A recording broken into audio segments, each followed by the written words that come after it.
오늘 하나님께서 우리에게 주시는 말씀은 에스겔서 36장 32절로 38절입니다.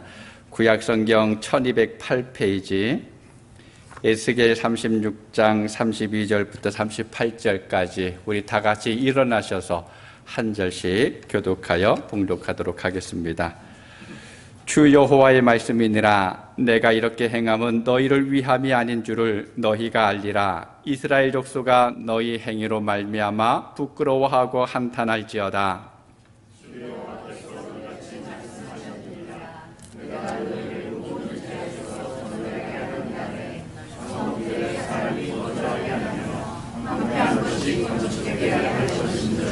전에는 지나가는 자의 눈에 황폐하게 보이던 그 황폐한 땅이 장차 경작이 될지라.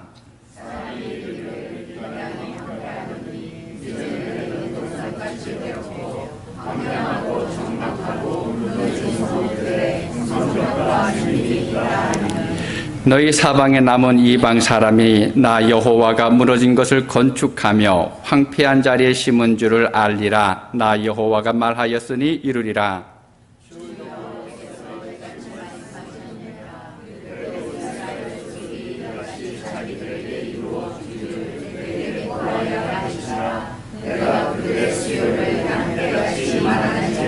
같이 읽습니다. 제사드릴 양떼 곧 예루살렘이 정한 절기에 양무리같이 황폐한 성읍을 사람의 때로 채우리라. 그리한즉 그들이 나를 여호와인 줄 알리라 하셨느니라. 아멘. 자리에 앉아주시기 바랍니다. 2019년 10월인가요? 이제 한국에서 좀 참담한 일이 하나 있었죠. 혹시 기억하시는지 모르겠습니다. 전광훈이라고 하는, 그러니까 목사의 타이틀을 가진 사람이 이제 이런 말을 했었습니다. 나는 하나님 보좌를 딱 잡고 살아. 하나님 꼼짝마. 하나님 까불면 나한테 죽어. 내가 이렇게 하나님하고 친하단 말이야. 친해. 제가 처음 이 뉴스를 보고, 이야, 이 사람 하나님보다 높은 사람이네. 하나님을 좌지우지하는 사람. 이런 생각이 들었습니다. 본인이 무슨 생각을 가지고 이런 말을 했는지는 모르겠습니다. 하나님과 그만큼 가깝다라고 표현하기 위해서 말하다가 너무 나간 것 같은 생각도 들기도 하지만, 아무리 그래도 이것은 너무 나간, 도저히 할 수 없는, 얼토당토하는 일입니다. 그런데 이야기를 나중에 들으면서, 하나님 참 정말 대단하신 분이다 라는 생각이 들었습니다. 아마 저 같았다면 당장에 뭔 사달을 냈을 것 같아요.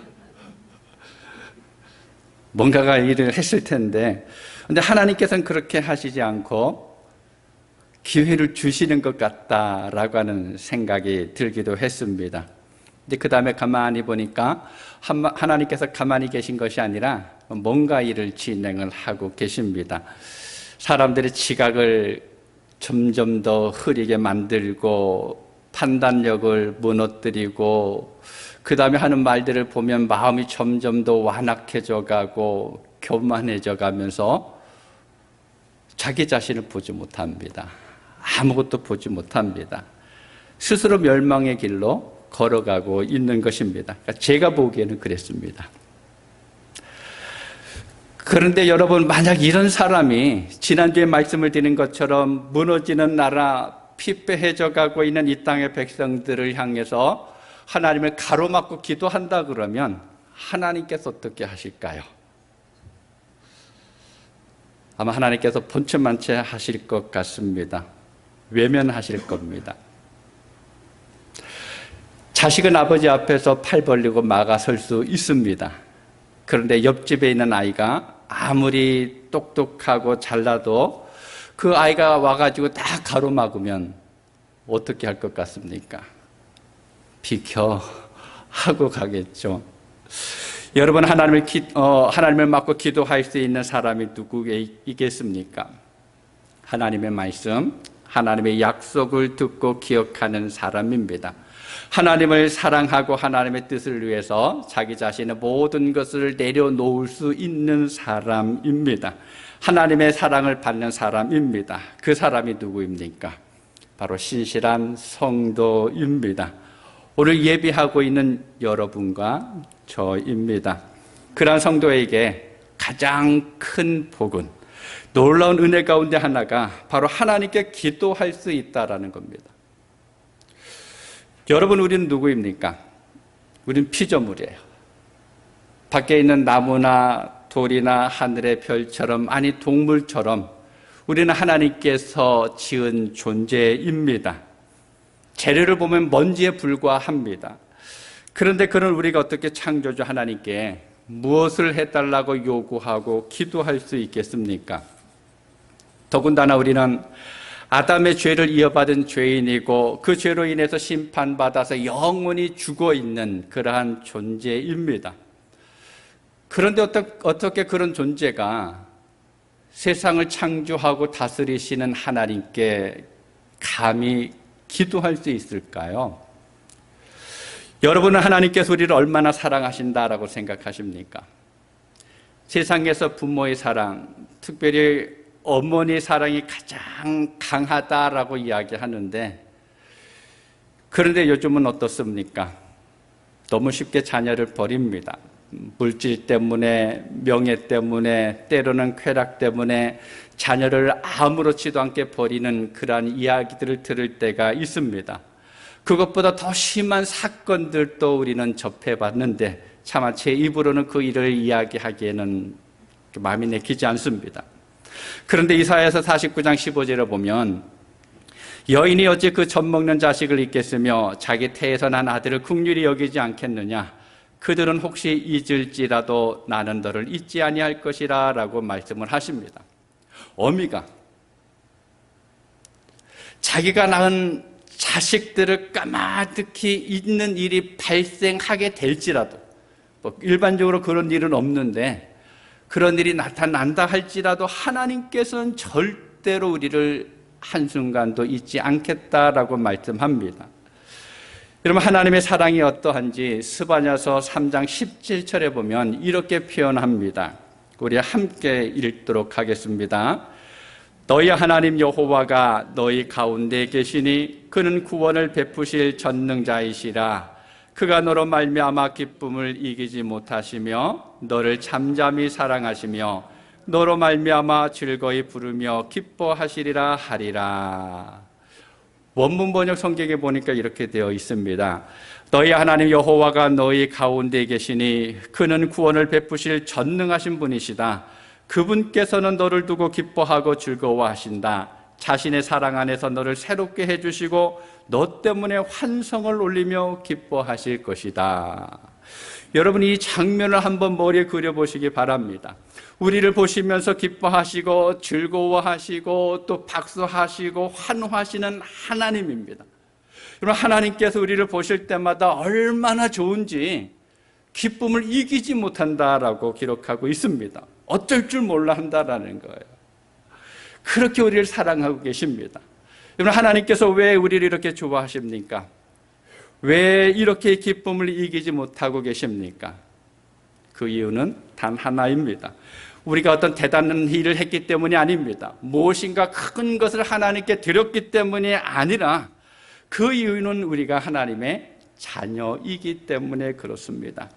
하나님이 저와 여러분의 아버지이기 때문입니다. 우리 아버지 되시는 하나님은 자녀들이 하는 기도라고 하는 특별한 방법을 통해서 역사하십니다. 하나님은 우리에게 더 좋은 것을 주시기 위해서 하나의 방법을 마련하셨는데 그것이 바로 기도라고 하는 것입니다. 기도하면 주겠다라고 하셨습니다. 아니, 하나님께 기도해야만 된다라고 성경 곳곳에서 우리에게 이야기하고 있습니다. 기도는 하나님께서 정하신 방법입니다. 그러므로 우리는 어떠한 일을 만나든지 어떠한 환경에 처하든지 하나님께 기도할 수 있어야 합니다. 우리가 그렇게 기도하면 놀라운 일들이 일어납니다. 우리가 상상할 수 없는 일들이 우리의 삶 속에서 벌어지는 것을 발견할 수가 있습니다. 예레미야서 33장 2절 3절을 보면 이를 행하시는 여호와, 그것을 만들며 성취하시는 여호와, 그의 이름을 여호와라 하는 이가 이와 같이 이르시도다. 너는 내게 부르짖으라. 내가 내게 응답하겠고 내가 알지 못하는 크고 은밀한 일을 내게 보이리라 라고 말씀하셨습니다. 여러분, 이러한 일들이 여러분에게 이루어질 수 있기를 축복합니다. 오늘 우리가 읽은 본문의 배경을 잠시 살펴보면 이렇습니다. 선민인 이스라엘 백성들이 하나님을 섬기지 않고 우상을 만들어 섬김으로 인해서 하나님의 징계 책직을 맡게 됩니다. 그로 인해서 이스라엘 백성들이 바벨론의 포로로 잡혀갔습니다. 이스라엘 백성들은 하나님이 특별하신 그 선택받은 그런 선민이다라고 이야기합니다. 거룩한 백성입니다. 하나님께서 끊임없이 사랑한다라고 또 선지자들을 통해서 돌아와라 라고 말씀하셨는데도 불구하고 하나님의 뜻을 저버렸기 때문에 하나님께서 채찍을 드셨습니다. 우상을 섬기고 하나님의 거룩한 이름을 더럽게 했기 때문에 하나님께서 그들에게 매를 드신 것입니다. 그렇게 포로로 잡혀갔던 이스라엘 백성들이 바벨론에서 온갖 수모를 겪으면서 고통 중에 살아갑니다. 날마다 고국을 바라보면서 눈물 흘리면서 살아갑니다. 그러면서 자기 자신들의 잘못이 무엇인지 발견하고 하나님 앞에 회개하고 또 하나님의 말씀을 공부합니다. 이를 바라보는 하나님의 마음이 갑자기 너무 아파지기 시작합니다. 편하지가 않습니다. 아버지들이 자식이 잘못해서 매를 심하게 때리죠. 여러분, 그 다음에 아버지가 편안할까요? 밤에 아들이 잘 때 살며시 들어가 봅니다. 자신이 때렸던 그 종아리를 만져봅니다. 울퉁불퉁해진 그것을 보면서 이 아버지가 마음이 아픕니다. 모르게 살짝 눈물도 흘립니다. 때로는 그것에 약을 발라주기도 합니다. 하나님께서 그렇게 하셨다라는 거예요. 그래서 하나님은 자기 자신을 위해서 이스라엘 백성들을 회복시키시기로 작정하셨습니다. 이스라엘 백성들에게 다시 한번 회개하고 또 회복될 수 있는 그러한 기회를 주시는 것입니다. 이스라엘 백성들의 마음이 굳은 것들을 하나님이 다 제하시고 부드럽게 만들어 주셨습니다. 하나님의 말씀에 귀를 기울이고 순종할 수 있도록, 그리고 하나님의 백성으로 살아갈 수 있도록 하나님께서 인도하십니다. 그러면서 오늘 본문 32절에서 이렇게 말씀하십니다. 함께 읽습니다. 주 여호와의 말씀이니라. 내가 이렇게 행함은 너희를 위함이 아닌 줄을 너희가 알리라. 이스라엘 족속아, 너희 행위로 말미암아 부끄러워하고 한탄할지어다. 결코 이스라엘이 잘해서 회복되는 것이 아니다라는 것입니다. 주의 이름을 더 이상 더럽게 하지 않도록 하기 위해서 하나님께서 그들을 용서하시고 다시 회복시키는 것이다라고 말씀합니다. 그러면서 33절부터 36절에 보면 하나님께서 이스라엘들을 회복시키시는데 어떻게 회복하실 것인지에 대해서 구체적으로 하나하나 말씀하셨습니다. 황폐했던 땅, 아무것도 할 수 없는 버림받은 땅이 에덴 동산같이 될 것이다 라고, 사람이 없어서 황량하고 적막하고 무너진 그 성읍에 사람들을 양떼같이 많게 만들어 주시겠다라고 하셨습니다. 사람들이 차마 꿈꾸지 못했던 일들, 상상하지 않았던 일들이 이루어지게 하겠다라고 약속하십니다. 그런데 여러분, 그렇게 구체적으로 약속의 말씀을 하신 하나님께서 그 다음에 뭐라고 하셨습니까?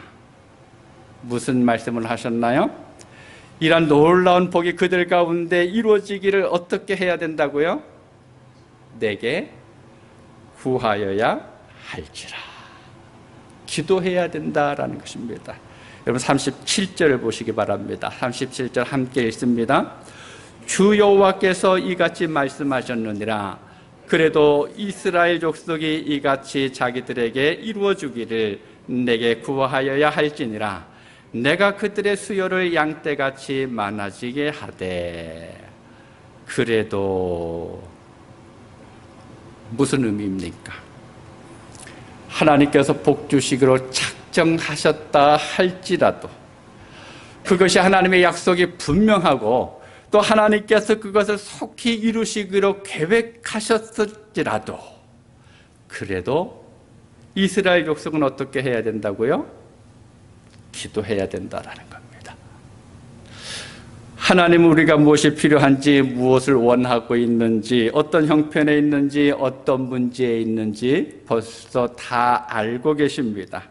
그래서 여호와 이레, 예비하신 하나님은 나를 위해서 가장 필요한 것으로, 가장 좋은 것으로 이미 준비해 놓고 계십니다. 그런데 우리가 해야 할 일이 있다라는 겁니다. 무엇입니까? 기도하는 것입니다. 우리가 해야 할 일들은 단지 기도하는 것입니다. 우리가 기도하면 하나님은 일을 행하십니다. 우리가 기도하면 하나님은 역사하십니다. 우리가 하나님의 꿈을 품고 하나님의 마음을 알고 하나님의 약속의 말씀을 붙들고 기도하면 하나님께서는 모든 일들을 행하시겠다라고 말씀하셨습니다. 그럼 집에서 샤워할 때나 아니면 설거지를 하려고 할 때 어떻게 해야지 우리가 물을 얻을 수 있습니까?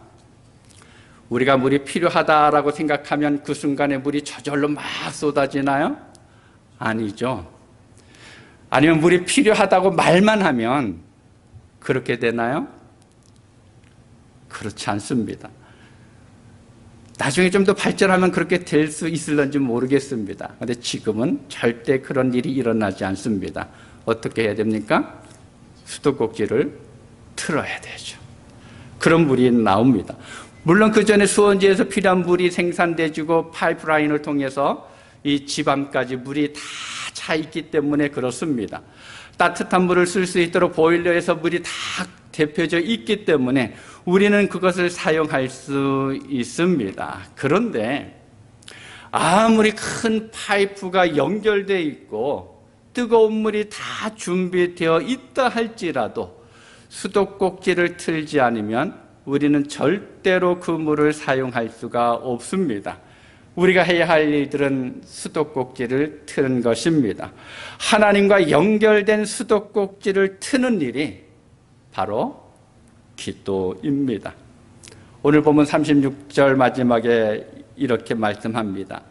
나 여호와가 말하였으니 이루리라. 반드시 이루겠다라고 하는 것입니다. 하나님께서 하나님의 이름을 걸고 보증하십니다. 그러면서 하나님께서 하시는 말씀이 그래도 내게 구하여야 할지라. 하나님은 준비를 다 끝내셨습니다. 이제 우리가 할 일이 남아 있습니다. 수도꼭지를 트는 일입니다. 그것이 무엇이라고요? 기도하는 일입니다. 자, 그러면 우리가 언제 기도해야 될까요? 우리는 모든 상황에서 기도해야 합니다. 야고보서 5장 13절에 보면 너희 중에 고난당하는 자가 있느냐 그는 기도할 것이요 라고 하였습니다. 고난 만났을 때 우리는 기도할 수 있어야 합니다. 우리가 세상을 살아가면서 여러 가지 고난을 만날 때가 있습니다. 물질의 궁핍함으로 인해서 고난을 겪을 때가 있고 마음의 시험으로 인해서 오는 고난으로 괴로워할 때가 있습니다. 또 우리가 세상을 살아가면서 얼마나 많은 복잡한 인간관계로 인해서 시달리고 있습니까? 그 인간관계에서 오는 고달픔과 고난이 있습니다. 또한 우리에게 만만치 않은 많은 일들이 있습니다. 직장의 문제, 사업장의 문제, 가정의 문제로 인해서 오는 고난이 있습니다. 사랑하는 가족으로 인해서, 자녀로 인해서 우리가 겪어야 될 그런 고난과 아픔이 있습니다. 안타까운 일이 있다라는 거예요. 그것 때문에 우리는 마음 조려하고 걱정하고 근심하면서 못 견디면서 살아갈 때가 있습니다. 그래서 우리는 살 맛이 없다라고 이야기합니다. 우리는 그것 때문에 슬프다라고 이야기하기도 합니다. 절망에 빠져 있는 경우도 있습니다. 그때 어떻게 해야 됩니까? 기도해야 합니다. 야고보서 5장 14절 15절 우리 함께 읽도록 하겠습니다. 너희 중에 병든 자가 있느냐? 그는 교회의 장로들을 청할 것이요 그들은 주의 이름으로 기름을 바르며 그를 위하여 기도할지니라. 믿음의 기도는 병든 자를 구원하리니 주께서 그를 일으키시리라. 혹시 죄를 범하였을지라도 사함을 받으리라. 아멘. 여러분, 대단한 약속 아닙니까? 과학이 극도로 발전한 시대를 살아가고 있습니다.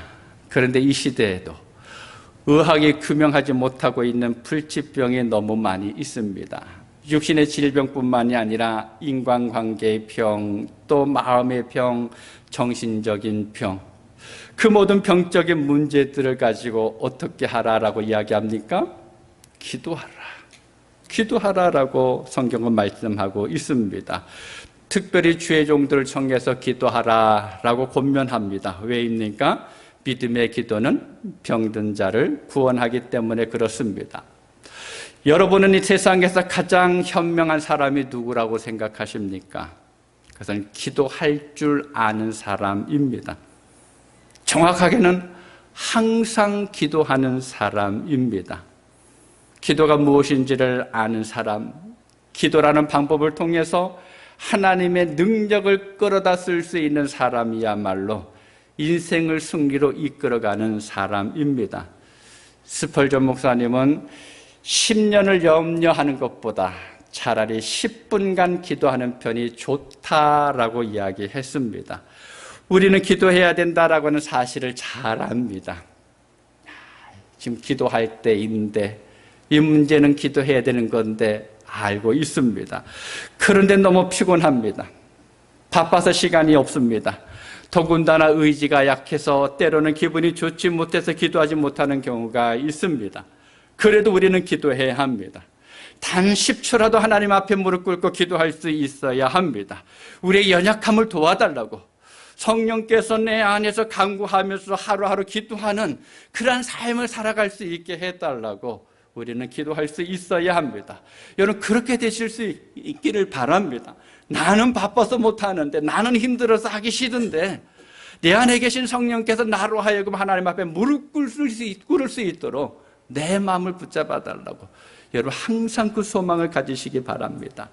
버크 파스스 목사님이 오늘 본문과 너무 잘 어울리는 이러한 이야기를 했습니다. 우리는 기도 자체의 힘을 믿지 않습니다. 우리는 하나님의 능력을 믿음으로 기도합니다. 우리의 기도가 힘이 있거나 능력이 있는 것은 아닙니다. 오직 우리의 기도를 들으시는 하나님께 능력이 있으시기에 역사가 일어나는 것입니다. 그렇기 때문에 우리는 기도를 잘한다고 자랑하지 말아야 합니다. 짧게 기도하든 길게 기도하든 그 기도를 들으시고 그 기도를 통해서 역사하시는 분은 하나님이십니다. 그분이 전능하신 분이고 그분이 세상의 모든 것을 지으셨고 그분이 모든 것을 다스리시는 분입니다. 오늘 본문 37절을 우리 다시 한번 크게 함께 읽도록 하겠습니다. 주 여호와께서 이같이 말씀하셨느니라. 그래도 이스라엘 족속이 이같이 자기들에게 이루어주기를 내게 구하여야 할지라. 그래도 구하여야 할지니라. 여러분 기억하시기 바랍니다. 하나님께서 내게 약속하셨을지라도 그래도 우리는 기도해야 합니다. 내 눈앞이 캄캄해서 아무것도 보이지 않는다 할지라도 그래도 우리는 구하여야 합니다. 내가 하루하루 살아가는 그 삶이 기쁘고 평안하다 할지라도 그래도 우리는 구하여야 합니다.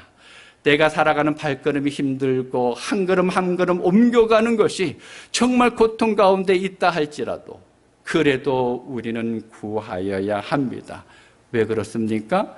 그 모든 것들에 대해서 하나님께서 이미 준비해 놓고 계시기 때문에 그렇습니다. 오늘 함께 예배하는 사랑하는 여러분, 바로 여러분이 기도의 사람으로 하나님께서 예배하신 그 놀라운 은혜와 복을 날마다 체험하실 수 있기를 바랍니다. 작은 기도를 통해서 하나님께서 베푸신 그 큰 능력을 늘 경험하면서 승리의 삶을 살아갈 수 있는 여러분 모두가 되실 수 있기를 주님의 이름으로 축복합니다. 기도하겠습니다. 아버지 하나님 감사합니다. 성경을 통하여서 하나님께서 우리를 사랑하신다고, 우리의 모든 삶을 인도하신다고, 하나님께서 가장 좋은 곳으로 우리에게 예비하셨다고, 하나님께서 우리에게 영원한 생명을 주셨고 하나님의 놀라운 권능을 함께 하신다고 약속하셨습니다. 그런데 오늘 말씀을 통해서 그래도 너희는 내게 구하여야 할 것이라 라고 말씀하셨습니다. 아버지 하나님, 이 말씀을 기억하면서 우리 그레이스 성경교회 모든 성도들이 그래도 하나님 앞에 날마다 구하는 삶을 살게 하여 주옵소서. 내 삶의 형편이 좋을지라도, 아니 반대로 나쁠지라도, 또 때로는 내가 매일마다 웃으며 살아갈지라도, 아니 때로는 눈물을 흘리며 살아갈지라도, 내가 하는 일들이 잘 되는 그때라도, 아니 아무것도 이루어지지 않는 그때라도, 그래도 하나님 앞에 구함으로 인해서 하나님께서 내 삶을 어떻게 이끌어 가시고 또 내 삶을 통해서 어떤 일들을 만들어 가시는지를 늘 경험하고 그 하나님의 영광을 드러낼 수 있는 우리 모든 성도들의 삶이 되게 하여 주옵소서. 아버지 하나님, 우리가 기도의 사람들이 되게 하여 주옵소서. 날마다 하나님 앞에 기도하게 하여 주옵소서. 날마다 하나님께서 주시는 말씀을 듣게 하시고 또 날마다 우리 삶 속에 역사하는 하나님의 놀라운 능력을 체험할 수 있는 성도들 되게 하여 주옵소서. 예수님의 이름으로 기도하옵나이다. 아멘.